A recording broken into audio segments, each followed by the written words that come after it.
One of the things that's kind of difficult about this life is that you're constantly set apart.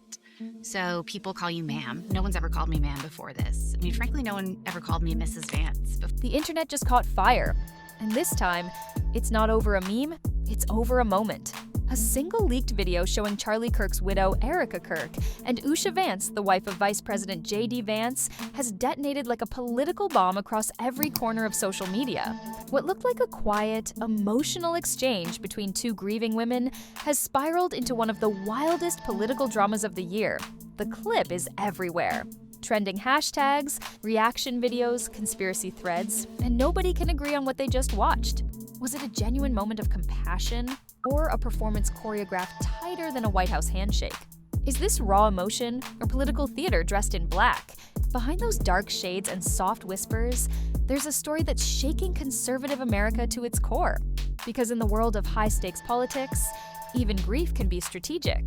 And when the cameras are rolling, every tear tells a tale. Get ready, because what started as a simple handhold just tore open the curtain on power, loyalty, and quiet ambition. This isn't just news. It's scandal sparking, and the internet's losing its mind.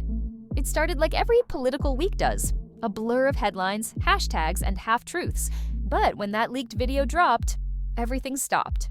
For a solid 6 minutes, America wasn't arguing about policies or polls. It was transfixed by Erica Kirk and Usha Vance, two women whose quiet moment of grief had just rewritten the narrative of power, image, and influence inside conservative royalty. The clip itself looked harmless at first. Two women standing side by side, heads bowed, hands clasped, grief made human. But within hours, social media had turned that silence into a crime scene. Every blink, every breath, every slight tilt of the head was dissected like an FBI interrogation tape. People weren't just watching, they were decoding. One side screamed, "Finally! A real display of compassion in politics!" The other side hissed, "Nah, this was staged. Too perfect, too polished, too convenient." The timing was suspiciously cinematic. Charlie Kirk's passing had already rocked his followers. A conservative icon gone too soon, a movement suddenly without its loudest voice. And then, from the ashes, emerged Erica Kirk, now the widow standing on a global stage, flanked by Usha Vance, the vice president's wife. Calm, calculated, and unreadable. The internet didn't see two grieving women. It saw symbolism. Power realigning itself before their very eyes. Because make no mistake, this wasn't just any pair of political spouses. Erica and Usha had built their reputations inside the same tight, high-dollar, high-pressure bubble. Charity galas, fundraising dinners, campaign rallies. Their lives had been one long performance of perfection. Faith, family, and flawless photo ops. Behind every camera flash, whispers grew louder. These two aren't just allies. They're strategists. And the video that leaked? It looked like their masterpiece. Insiders whispered that the footage came from a private arrival ceremony, the moment Charlie Kirk's body returned home. Somber, elegant, heartbreaking. The air hung heavy as Usha Vance reached over and took Erica's hand. No words, no speeches, just contact. The simplicity of that moment hit harder than 1,000 political statements. It was empathy weaponized. And depending on who you ask, it was either the most beautiful or the most manipulative image of the decade. That one touch sent shockwaves. Conservative loyalists called it holy grace under pressure. Progressives mocked it as Oscar-worthy. And the rest of America? They were just stunned. Because the two most composed women in politics had suddenly become the emotional center of a movement built on toughness. Every outlet jumped in. Talk shows froze the footage frame by frame. "Look at the grip. That's power dynamics right there," one commentator said. Usha's leading. Erica's following. Another countered, "No, it's support. Woman to woman." Twitter wars erupted. Reddit turned the handhold into a meme labeled, "The touch heard around the world." But let's rewind, because this wasn't random. Erica Kirk and Usha Vance's paths had been colliding long before that runway moment ever hit the screen. They met in the polished shadows of the conservative elite, the kind of places where smiles are strategic and alliances are built over champagne, not sincerity.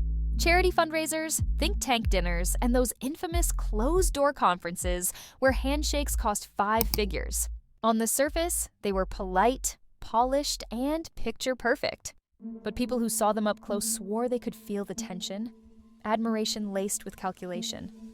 Erica. Once the picture of warmth beside Charlie's fiery confidence, had mastered the art of looking effortless.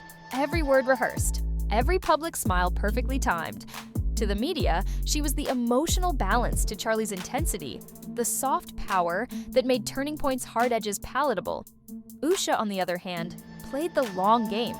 Sharp, subtle, and unshakable. She didn't chase cameras, she made them chase her. Her quiet confidence and laser focus made her the kind of figure who didn't need to shout to be heard. People said when she walked into a room, conversation shifted without her saying a word. Their relationship was complex. They were allies, yes, but also symbols.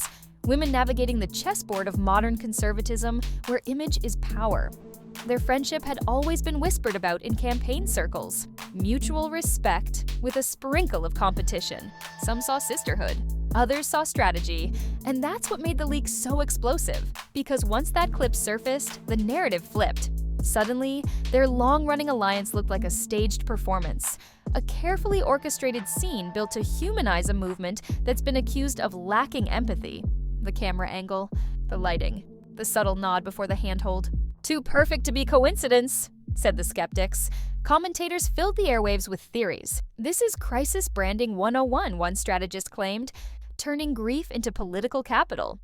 Another analyst argued it was genuine. Two women finding connection in chaos.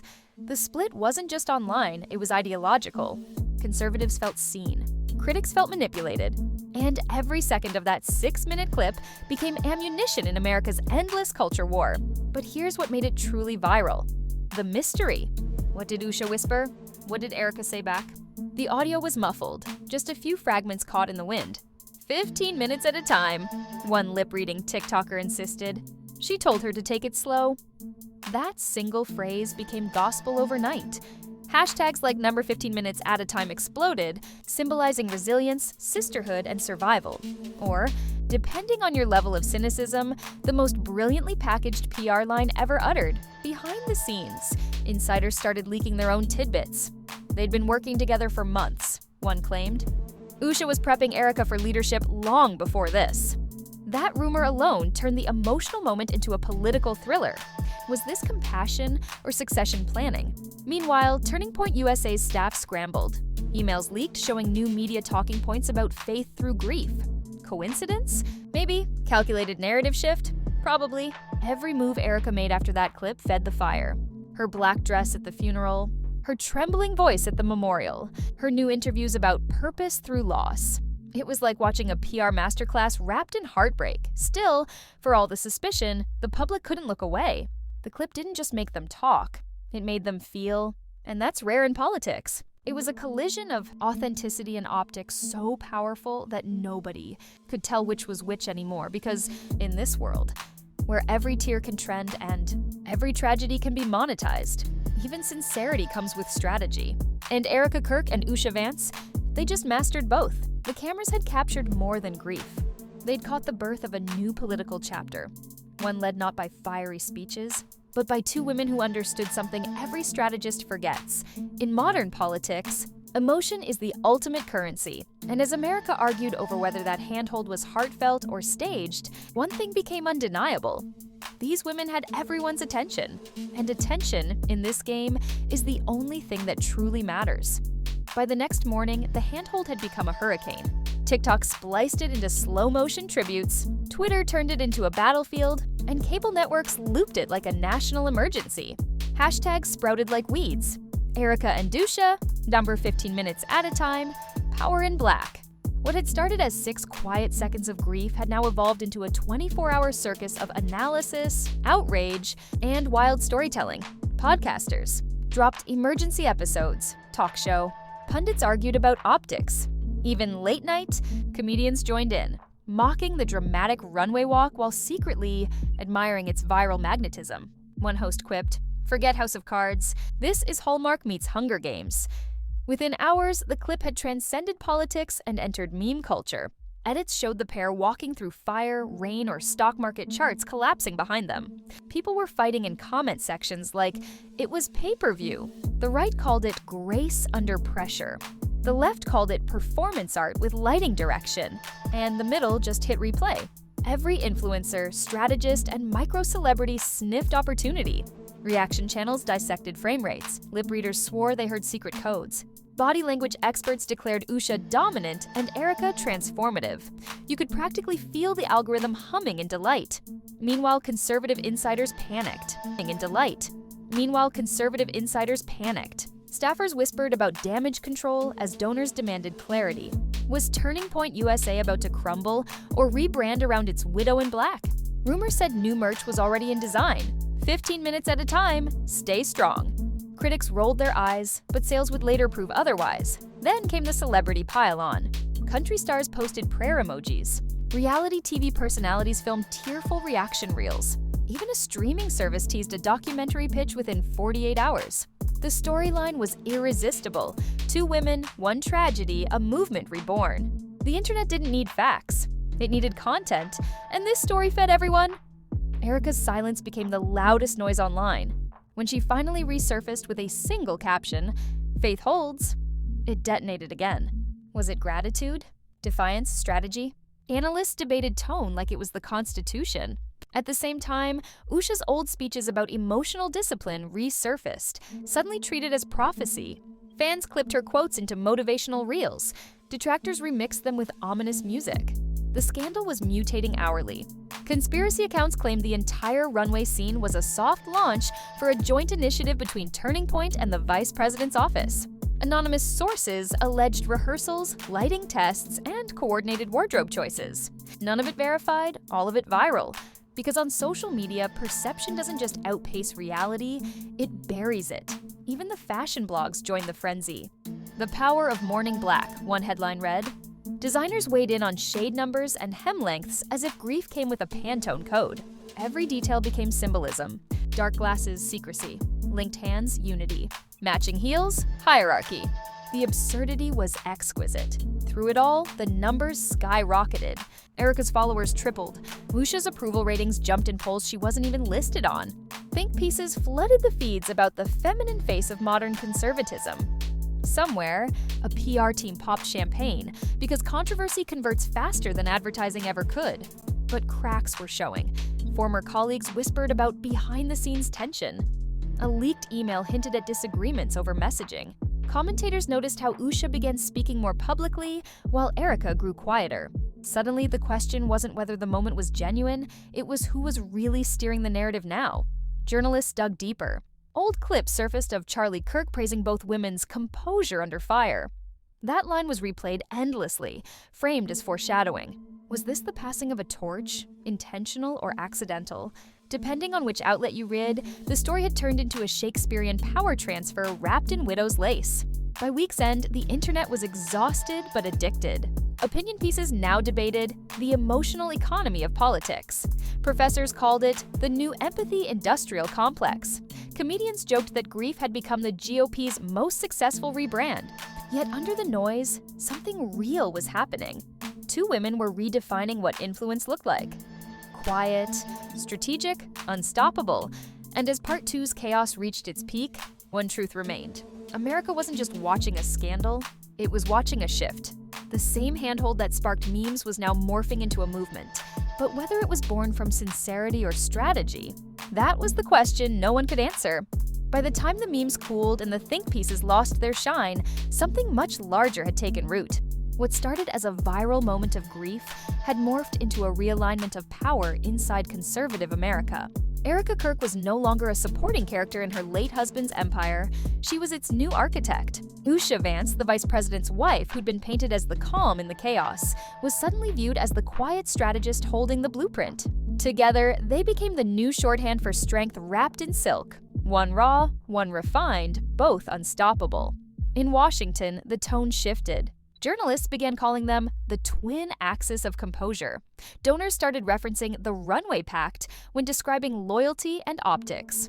Even critics admitted, begrudgingly, that the image of the widow and the second lady had rewired public imagination. It wasn't the loud speeches or viral rants that kept the base together. It was that single silent gesture.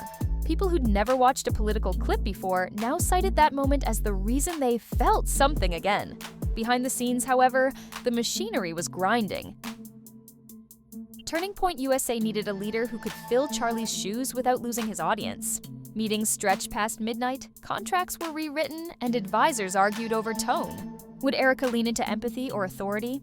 Should she rebrand the organization around faith or resilience? Every decision was measured against that runway moment. Her new team called it the Standard, the balance of poise and pain that captured millions. Meanwhile, Usha's schedule subtly changed. She began appearing at charity galas connected to Erica's initiatives, always by coincidence. The two women became fixtures at each other's events, trading quiet smiles that tabloids devoured. For the first time in years, the conservative movement's feminine front wasn't ornamental, it was operational. They weren't just waving from the sidelines, they were steering from the front seat, one managing emotion, the other execution. The irony? The same internet that accused them of staging emotion was now applauding their ability to turn tragedy into progress. Hashtags that once mocked them transformed into motivational slogans.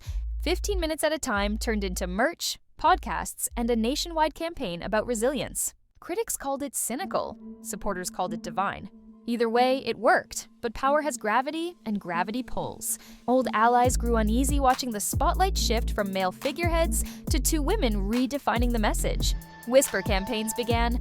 Who's really in charge now? Is the widow too visible? Is the second lady overstepping? The same pundits who'd praised their grace now hinted at rivalry.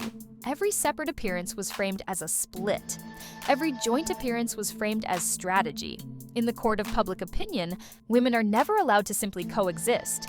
They must be compared. Through it all, Erica refused to retreat. Her first major speech after Charlie's death opened with a line that instantly trended, "You don't replace a legacy. You extend it." The crowd roared. The cameras zoomed. And in the front row, Usha nodded, expression unreadable, but approving. That clip became the sequel to the runway footage, the Phoenix moment. Two women, two symbols, one narrative. Pain repurposed as purpose. The political ripple was undeniable. Conservative media discovered that empathy sells. Fundraising surged. Attendance at Turning Point events spiked. Commentators spoke of a soft power renaissance. Even mainstream outlets that rarely covered right-wing figures admitted that something new was happening. Emotional intelligence was suddenly the hottest currency in politics. Erica and Usha had turned vulnerability into victory, but every myth needs mystery to survive, and they mastered that too.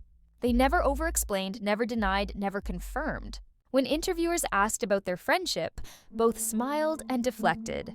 "We've been through a lot," Usha would say. "She's family now," Erica would add. No elaboration, no fuel for gossip, just enough to keep audiences hooked. The restraint drove the internet wild. Whole Reddit threads analyzed the pauses between their words like scripture, and then came the next twist. A joint initiative quietly announced through a single press release. A foundation dedicated to mentoring young women in leadership and faith. No press conference, no live stream, just an understated launch that spoke volumes. Donations poured in within hours. Even opponents admitted that the optics were flawless. Two women, linked by tragedy, turning pain into policy. The move cemented their transformation from viral subjects to movement leaders. Yet beneath the applause, fatigue lingered. Insiders whispered that both were exhausted, that the emotional labor of carrying an empire on camera had started to take its toll. But neither slowed down. In an era addicted to spectacle, silence is the only act of rebellion, and both knew it. They appeared serene, almost untouchable, embodying the new archetype of political womanhood, poised, strategic, emotionally fluent, endlessly watchable. By the end of the year, the handhold had graduated from viral moment to historical image. Analysts would later call it the pivot point, the instant the conservative movement realized optics and empathy could coexist. The photo now hangs in Turning Point's headquarters, captioned with Charlie's favorite phrase, "Truth over trend." The irony is exquisite. The trend became the truth. And if you ask what really happened on that runway, whether it was spontaneous or scripted, grief or genius, the answer depends on who you want to be right. Maybe both things can live in the same frame. Maybe that's why it captured the world. Because authenticity and ambition aren't opposites anymore. They're allies. One handhold, one whisper, one viral heartbeat. That's all it took to redefine the playbook. And there it is. One handhold, one whisper, one viral heartbeat that sent shockwaves through power circles, politics, and public opinion. What started as grief ended up rewriting the rulebook on influence. Because let's be honest, this story wasn't about a video. It was about visibility, vulnerability, and how two women turned tragedy into transformation while the world argued over motives. So before you scroll to the next controversy, here's your reminder. Nothing in politics happens by accident. Politics happens by accident. Every camera flash, every silence, every spontaneous gesture has layers. But sometimes even the strategy is sincere. And that's why you can't look away. If you made it this far, congratulations. You officially know more about this scandal than half of Washington. So do what real investigators do. Smash that like button like it owes you clarity, drop a comment with your verdict, genuine compassion, or perfect PR. And subscribe because here at Scandal Spark, we don't chase headlines. We dissect them until they confess. Turn on notifications because tomorrow's leak might make today's drama look like kindergarten recess. Trust me, the next camera flash is already loaded, and you'll want front row seats when the next accidental viral moment drops. Remember, in modern politics, power isn't just voted in, it's filmed, framed, and replayed. And as long as emotion trends harder than evidence, we'll be right here breaking down every second of it. This is Scandal Spark, where rumors meet receipts, optics meet obsession, and the truth always shows up wearing designer shades.